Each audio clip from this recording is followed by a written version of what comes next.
We provide you the platform to turn your dreams into reality. Give wings to your aspirations with KR Mangalam University. 22 अप्रैल के बाद 22 अप्रैल के आतंकी हमले के बाद 3-4 दिन में ही ये उछल रहे थे और कहना शुरू कर दिया, कहां गई 56 इंच की छाती, कहां खो गया मोदी, मोदी तो फेल हो गया। क्या मजा ले रहे थे, उनको लगता है वाह बाजी मार ली। उनको पहलगाम के निर्दोष लोगों की हत्या में भी वो अपनी राजनीति तराशते थे।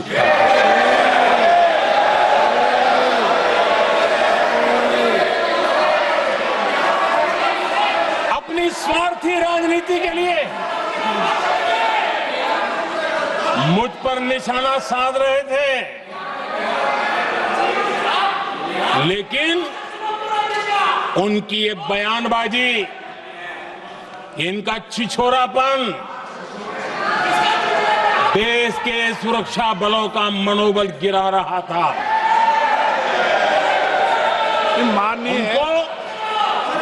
माननीय प्रतिपक्ष के नेता, एक मिनट, प्रतिपक्ष के नेता आपकी बात सबने ध्यान से सुनी।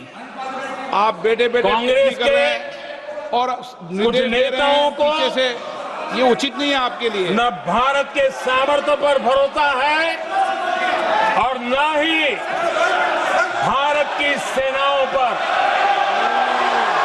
इसलिए वो लगातार ऑपरेशन सिंदूर पर सवाल उठा रहे हैं।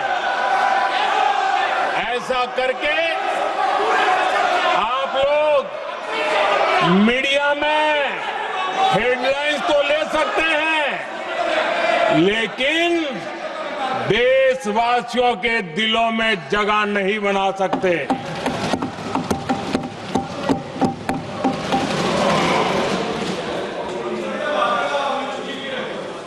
आदरणीय सभापति जी, आदरणीय अध्यक्ष जी, 10 मई को भारत ने ऑपरेशन सिंदूर के तहत हो रहे एक्शन को रोकने की घोषणा की। इसको लेकर यहां भांति भांति की बातें कही गई। ये वही प्रोपेगेंडा है जो सीमा पार से फैलाया गया है। कुछ लोग सेना द्वारा दिए गए तथ्यों की जगह पाकिस्तान के झूठ प्रचार को आगे बढ़ाने में जुटे हुए हैं।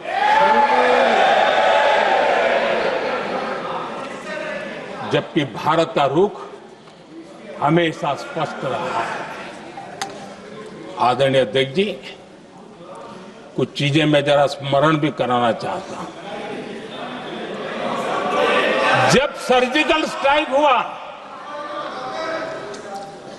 उस समय हमने लक्ष्य तय किया था, हमारे जवानों को तैयार करके, कि हम उनके इलाके में जाकर के आतंकियों के जो लॉन्चिंग पैड है उनको नष्ट करेंगे।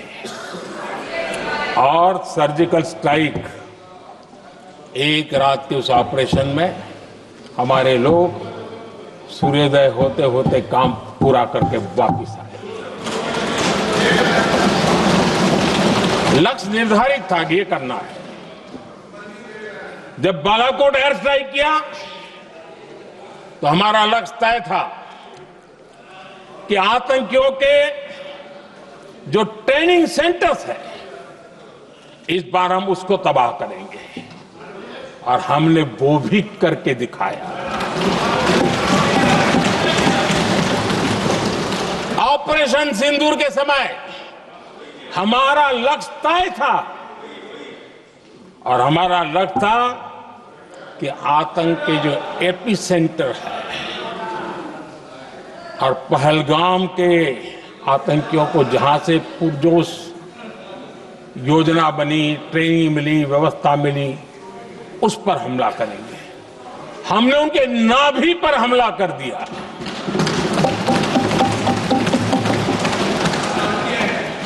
जहां पहलगाम के आतंकियों का रिक्रूटमेंट हुआ, ट्रेनिंग होती थी, फंडिंग होता था, उन्हें टेक्निकल सपोर्ट मिलता था, शस्त्र सरंजाम मिलता था, उस जगह को आइडेंटिफाई किया और हमने सटीक तरीके से ऑपरेशन सिंदूर के तहत आतंकियों की नाभि पे प्रहार कर दिया।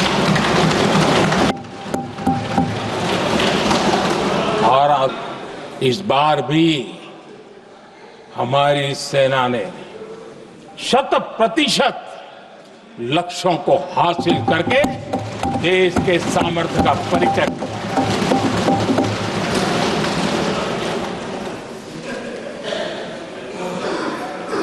कुछ लोग जानबूझ करके कुछ चीजें भूलने में इंटरेस्टेड होते हैं। देश भूलता नहीं है, देश को याद है। 6 रात और 7 मई सुबह ऑपरेशन हुआ था और 7 मई को सुबह भारत ने प्रेस कॉन्फ्रेंस हमारी सेना ने की और इस प्रेस कॉन्फ्रेंस में भारत ने स्पष्ट कर दिया था और पहले दिन से क्लियर था कि हमारा लक्ष्य है आतंकियों के आका, आतंकियों की जो व्यवस्थाएं जहां से होती है वो और उनके अड्डे, उनको हम ध्वस्त करना चाहते थे और हमने प्रेस कॉन्फ्रेंस में कह दिया था, हमने हमारा काम कर दिया है, हमने जो तय किया था पूरा कर दिया है। और इसलिए 6-7 मई को ऑपरेशन हमारा संतोषजनक होने के तुरंत बाद कल जो राजनाथ जी ने कहा था, मैं डंके की चोट पर दोबारा दोहराता हूं, भारत की सेना ने पाकिस्तान की सेना को चंद मिनटों में बता दिया कि हमारा ये लक्ष्य था, हमने ये लक्ष्य पूरा कर दिया है,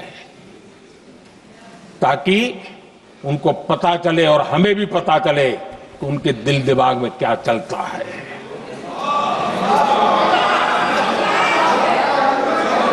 हमने अपना लक्ष्य 100% हासिल कर लिया था और पाकिस्तान में समझदारी होती तो आतंकियों के साथ खुलेआम खड़े रहने की गलती न करता। उसने निर्लज्ज होकर के आतंकवादियों के साथ खड़े रहने का फैसला किया। हम पूरी तरह तैयार थे, हम भी मौके की तलाश में थे, लेकिन हमने दुनिया को बताया था कि हमारा लक्ष्य आतंकवाद है, आतंकवादी आका है, आतंकवादी ठिकाने हैं, वो हमने पूरा कर दिया। लेकिन जब पाकिस्तान ने आतंकियों की मदद में आने का फैसला किया और मैदान में उतरने की हरकत की, तो भारत की सेना ने सालों तक याद रह जाए ऐसा करारा जवाब दे करके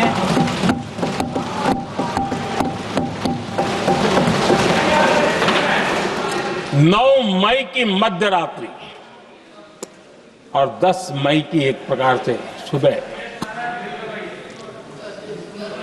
हमारी मिसाइलें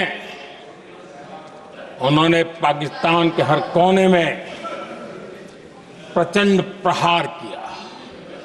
जिसकी पाकिस्तान ने कभी कल्पना नहीं की थी और पाकिस्तान को घुटनों पर आने के लिए मजबूर कर दिया।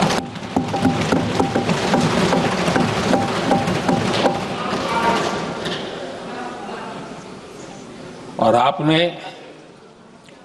टीवी में भी देखा है, वहां से क्या बयान आते थे। पाकिस्तान के लोग, अरे मैं तो स्विमिंग पूल में नहा रहा था, कोई कह रहा था मैं तो दफ्तर जाने की तैयारी कर रहा था। हम कुछ सोचे पहले तो भारत ने तो हमला कर दिया। ये पाकिस्तान के लोगों के बयान है और देश ने देखे हैं। स्विमिंग पूल में नहा रहा था।